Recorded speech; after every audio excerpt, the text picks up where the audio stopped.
Well, lovelies, and happy Friday. This is Lynn. Today, I just wanted to do a quick self-care reading for you and hopefully to set you up for a beautiful day and a beautiful weekend ahead. All right, so I am using the Future Higher Self Oracle deck. And let's see if I can get this. Sishui is the name of the manufacturer. I don't see any information with the creators. So unfortunately, I can't give you that information. All right, so our first card is, let me go off screen for a moment. I'm having better video luck with that. All right, here we go. Our first card is, you have come back to the start to see what you missed before. Um, One of the things that I've been seeing from Gia Prism particularly, but some other people as well, is that the situation, the chaos that we're in right now, and all the stuff that is coming up, and it just feels like we're living through that again. In fact, we have an opportunity to heal it, to stop it, to repair the harm that was done. And so when we look at a card like this, of seeing what we missed before, it's very true when, like astrologers will talk about Mercury retrograde or Saturn retrograde or Pluto retrograde, Jupiter, any of those planets being retrograde. And it's not so much that they're going in reverse, it's just that they're slowing down or I'm not an astrologist. I'm sharing my understanding of what this means. But they slow down, and so other planets move ahead of them in the path, if you will. I know I'm not using proper language, and I'm so sorry to anybody watching this video now or in the future who knows the proper way of saying it and knows how far off I am. Anyway, but the opportunity when planets are in retrograde, it's the opportunity to go back and look at the things associated with that planet. So Mercury in retrograde is related to, I believe, communication. And overall, this card for me feels like it's a chance to look at ourselves, look at our actions, look at our thoughts, look at those around us, and to have enlightenment about it. Okay. What you may, excuse me, what you find may not be what you expect, but what you truly need.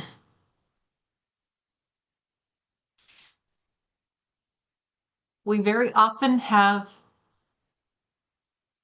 a connection, a firm grip on what we want an outcome to be. And usually, when that's the case, spirit just laughs and says, sure, you go right ahead and think that. And then spirit does whatever spirit wants to do. So this is what I feel with this card, letting go of those expectations of outcomes and just letting things flow.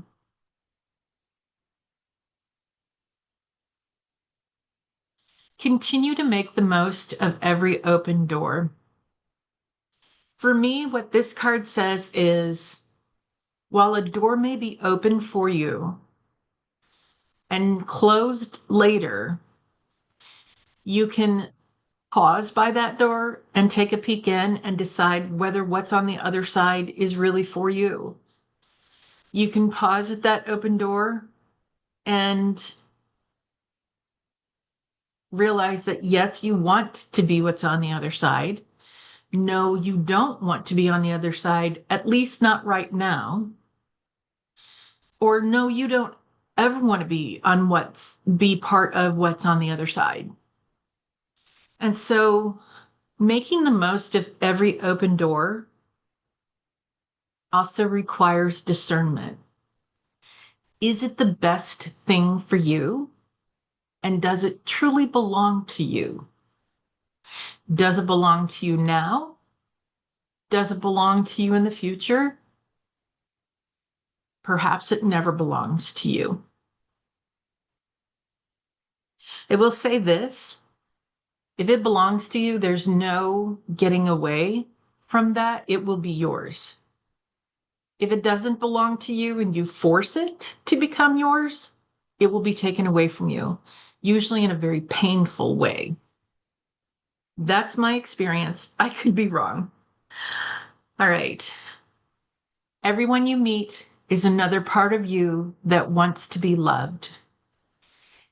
And I will say, wants to be loved unconditionally, free from judgment, as they are, faults, foibles, beauty, and all.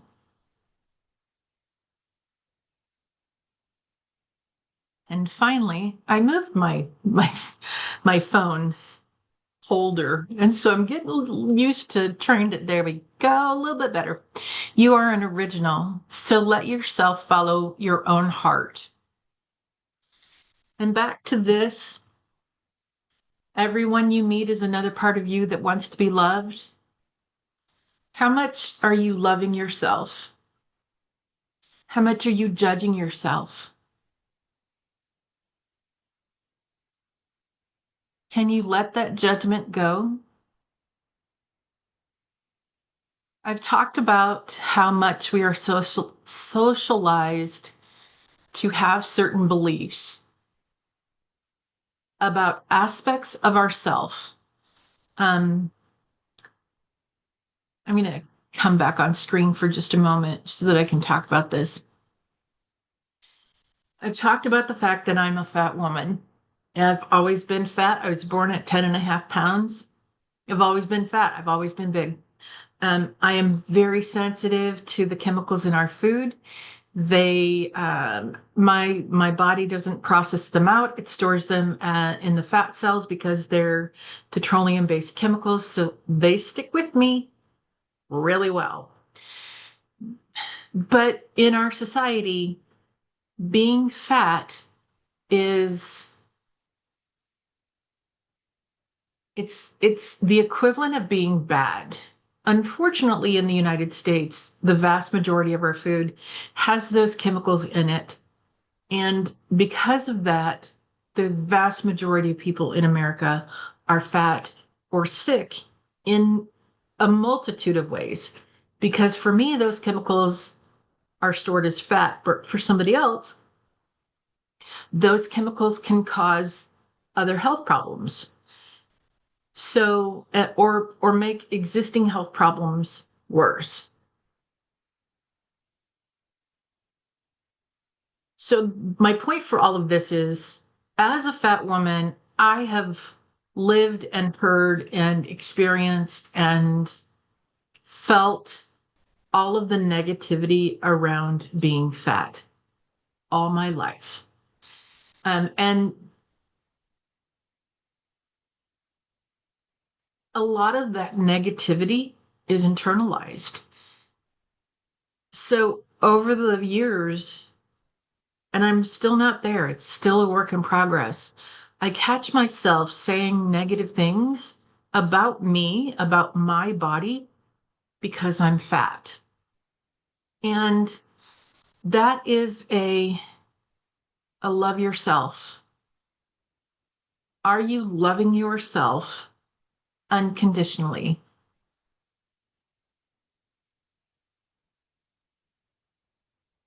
And when you do, it's so much easier to follow your heart, to be authentically you, to show up as who you are.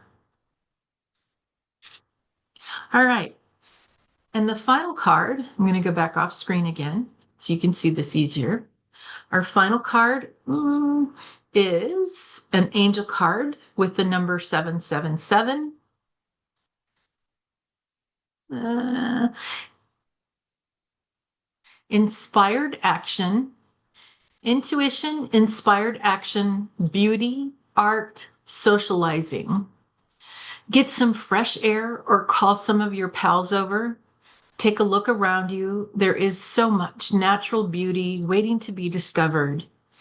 Either you will soon become involved in an exciting new project, or you will go out on a date. Put your charisma to use everywhere. Spread your charm around. All right. That's the reading that I have for you today, Friday, May 9th. Again, I hope you have a lovely day and a lovely upcoming weekend. We'll see you next week for some self-care during the week. And on the weekends, I'm not sure what I'm doing yet. I've been sharing some spirit words that I've been downloading. Wow, I've got a video that I'm hoping to record right after this. We'll see. And it's about woo-woo moments that I've had in the last couple of weeks. I have a whole I have a whole agenda. I did an agenda so that I could remember to get it all in for that video. So keep an eye out. It's coming. If I don't get it up, in a moment, if I don't get a chance to record it in a few minutes, um, I'll get it done soon. And I know Jane and I have another one in similar content of life experiences that we've had for both of us that have been pretty profound. So, all right, have a good one. Reminder that you are made of stardust and magic. You are far more powerful than you realize, and you are profoundly loved. Have a good one. Bye now.